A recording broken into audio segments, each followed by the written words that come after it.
I've always been told that the organ is the king of instruments.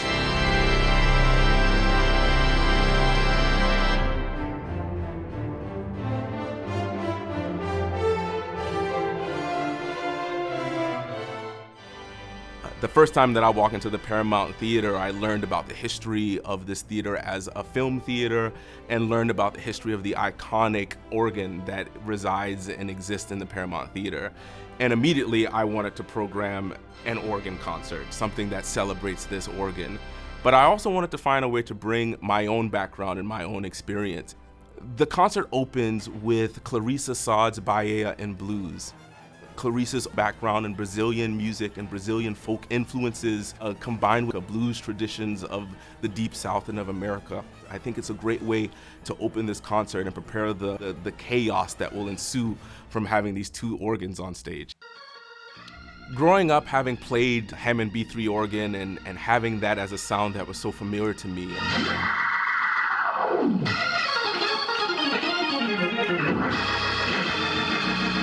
I went scouring the earth for a Hammond organ concerto. Someone had to have written a piece for Hammond organ and orchestra.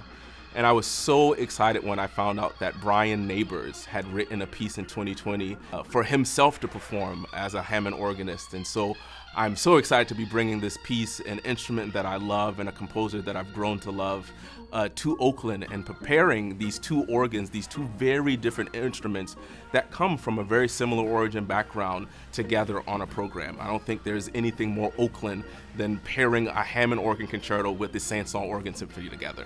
Brian Neighbors showcases the jazz and funk and gospel influences very heavily in his organ concerto. By the end of the first half, everyone will be on their feet just by how amazing and how bombastic and how lively this Hammond organ concerto is.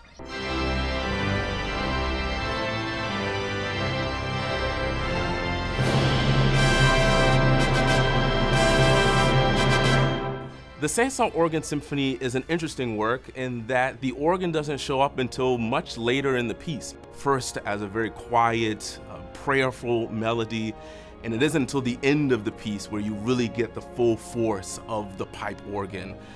This piece celebrates how the orchestra and the organ are often in dialogue with each other. Saint-Saëns does such a beautiful job of juxtaposing the two instruments and also combining them. I think you will actually probably feel the Paramount Theater rattle and shake by the time we get to the end of this piece.